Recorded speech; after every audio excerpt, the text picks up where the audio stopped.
Nagka-rashes na yung kilikili ko, tas mas lalong umitim.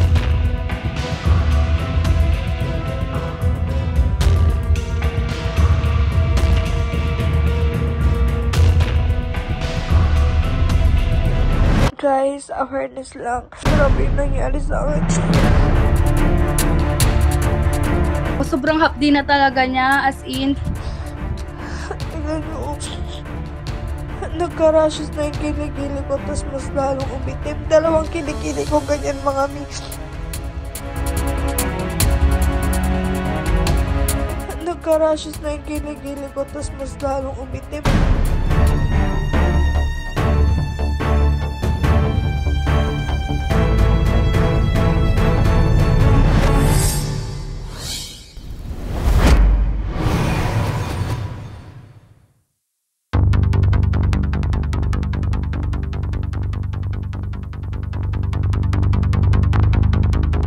May PCOS po ako, so talagang umiitim po yung underarm, ganon.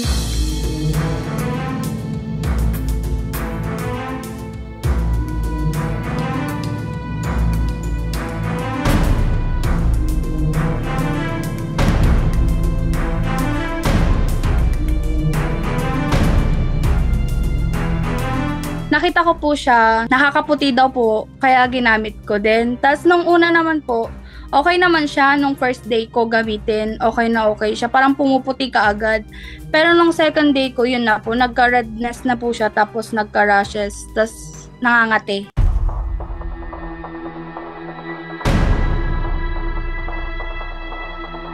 Sobrang hapdi na talaga niya, as in, parang kapag i-rate mo siya 1 to 10, 10 talaga siya, ma'am. Kasi like hindi mo alam kung anong posisyon mo matutulog, ganun. Kasi sobrang hapdi talaga kung itataas mo ba yung kilikili mo, ganun. Like ang hapdi. Parang tinatanggal yung balat mo sa kilikili, ganun. Tignan nyo, nagka-rashes na yung kilikili ko, tas mas lalong umitim.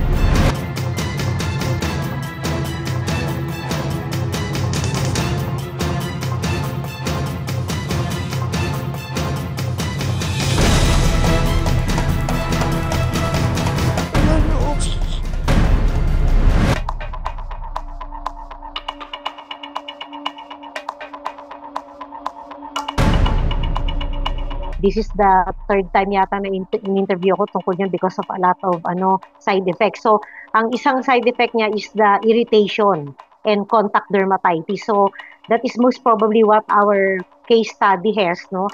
Pero, ang nakakatakot yan, hindi lang kasi irritation tsaka contact dermatitis, pwede rin siyang makapatay ng tao. Okay? Kasi, depende kung ilang precipitate per million yung mercury na content niya. Kasi meron na siyang mercury, may salicylic acid pa siya at beta-metazones.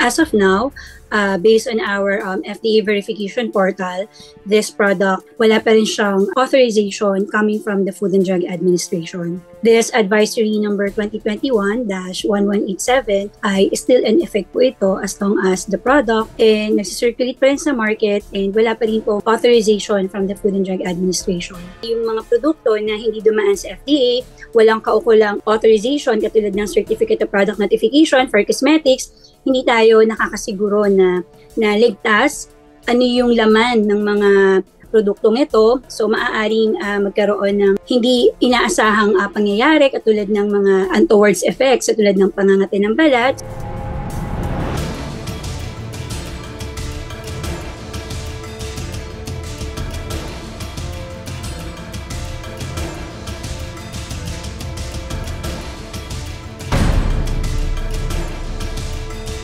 Mag-transact lang kayo sa mga reputable na mga online platforms. Sila po ay may proseso na pag-verify ng flyers at may proseso, pero din silang proseso kung paano makakapagsoli o makakapag-refund kung sakaling may panloloko, may mali sa mga nabili.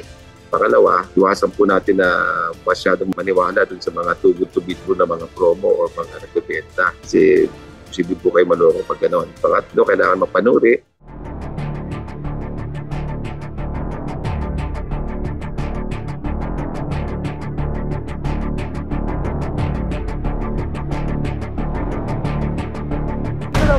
nangyari sa akin. Dapat po mag-research muna kung ano yung product na ginagamit, yung mga ingredients niya, ganon. And second po, kailangan po talaga natin mag-patch test muna bago talagang ilagay natin sa kilikili. Kasi sabi po ng derma, yung kilikili daw po mas sensitive daw po sa muka. So kailangan talagang mag-patch test muna sa lahat ng gagamitin natin, ganon.